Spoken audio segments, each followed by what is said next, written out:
Yo, what's up, Fitness Forum people? So, Mark Bartles, thank you for sending out your question and your request on what you wanted for video this week.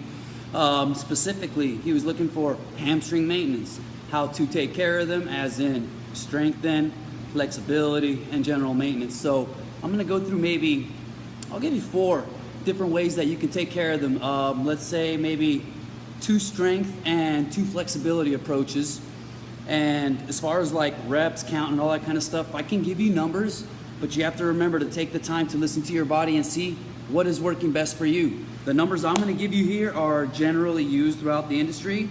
People throw them out there. But when you really get into your training and you start taking more of an independent approach to this kind of stuff, you're going to actually be like, okay, this is what's actually right for me, rather than these numbers that are being provided by magazines or books or whatever, okay? The most honest, genuine experience and knowledge that you can gain in this is doing personal research. And personal research means trying it on your own, maybe having some recorded record and data or some way of seeing what you were doing before and seeing what kind of progress you had, what were the problems you ran into, what kind of improvements did you gain, or what went wrong when you did it, okay? So I'm going to give you the things that I have done for myself and would have worked for me. They may or may not work for you, but you need to make sure you take the time to kind of, again, research, try it, trial and error, and then see what other people are doing, you know? But this is just how I've been doing it, okay? So first we're gonna start with the strength, okay? Bent leg strength, okay? For hamstrings and glutes, deadlifting.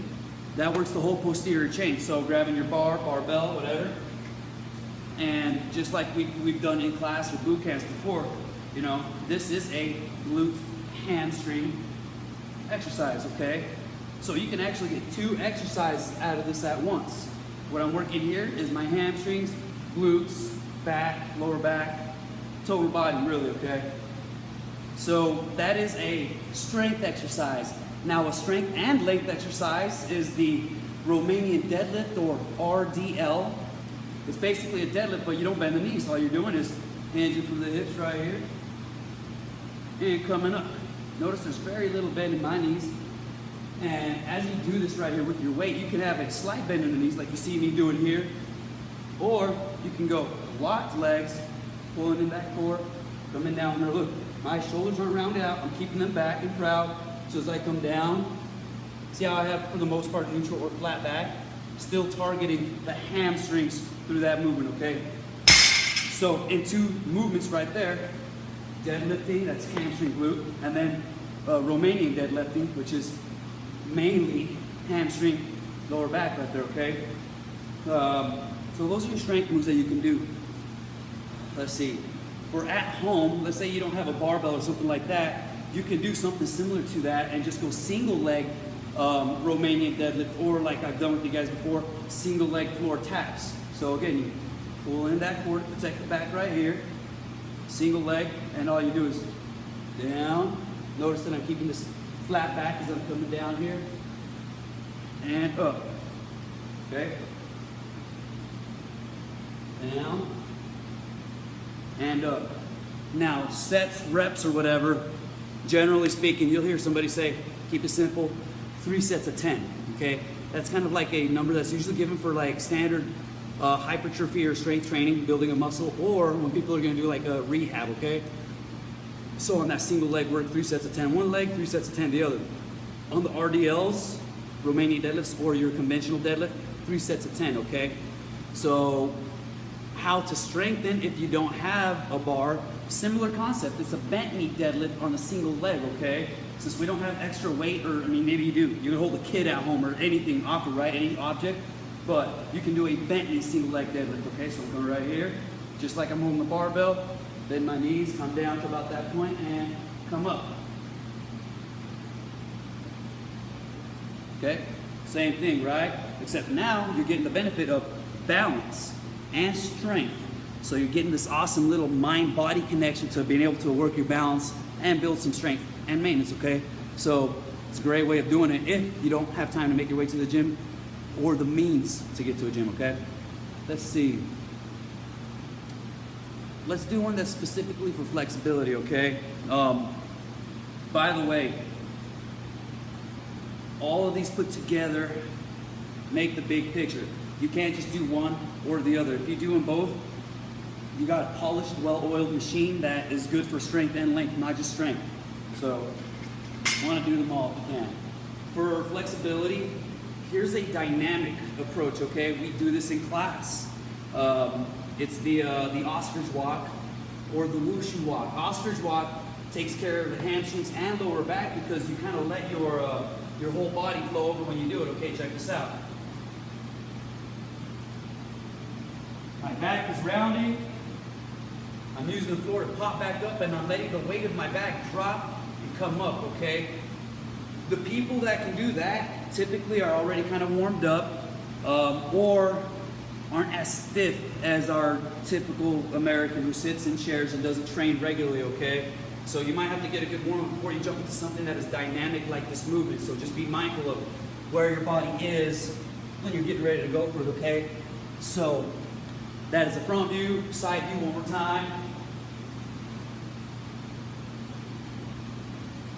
Okay, so that's hamstring and lower back. Now if you want to focus on the hamstrings, more specifically upper hamstring and maybe even get that back of the knee, you go wushu walking. And that one, you do not let your back round out. You keep it proud, almost excessively. Almost, oh, what's the word I was looking for? Exaggerated, almost exaggerated, like, oh, right there, status, okay? So you're going to go here. Notice I don't go nearly as far. I don't even get to the floor because again, I have that flat back. That keeps this guy from lengthening. It focuses on us lengthening right here. So this is flexed and this is extended. I can't think of the word right now. Anyway, so here are the differences again, okay? Boom, alternating my back flat as I go from one to the other. Now I'm not talking about breathing here. That's something for maybe another video. But make sure that you integrate your breathing here, okay?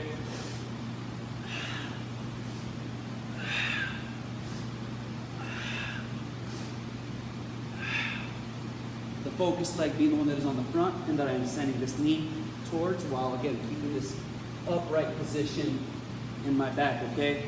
So that is a dynamic approach to doing your hamstring work. So we got our Romanian deadlift with bar, conventional deadlift with bar. You have your straight leg deadlift, no weight, body weight. And then you have your conventional deadlift, single leg with no objects. That's home-based stuff, okay? Now you have your dynamic approach to doing like a wushu walk or an ostrich walk that I just showed you. For that, it's not really a thing to be set numbers or reps. Again, it's a intuitive thing where you connect your mind and your body when you're doing that kind of stuff.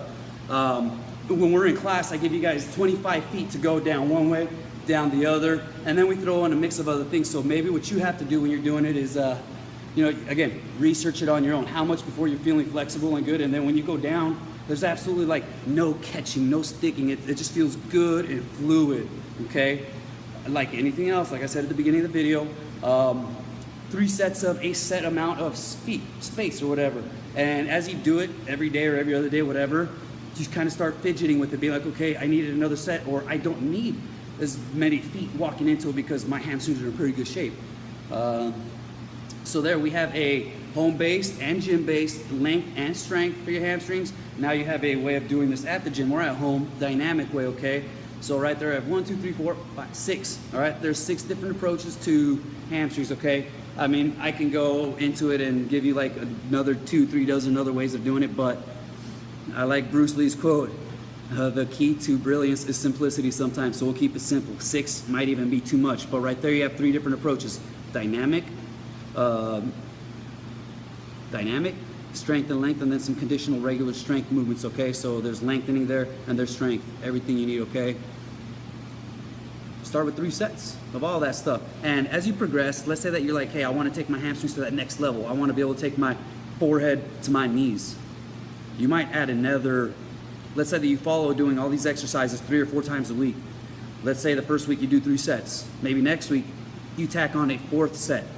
And then in your 3rd week, you tack on a 5th set as your hamstrings and your endurance and the muscles in there continue to adapt to this language, to this new movements and these new depths that they maybe hadn't seen before. If you only stick to 3 sets all the time, they're never gonna grow. They're gonna stale out right there and actually get worse over time because they're not learning anything new. You're not teaching them to grow.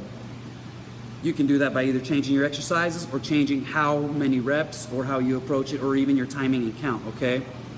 If you have any other questions and you want me to clarify something that I said in this video, drop the question below, let me know. Like, comment, share, and again, I'm open to y'all suggestions, okay? So thanks for watching. See y'all in the next one.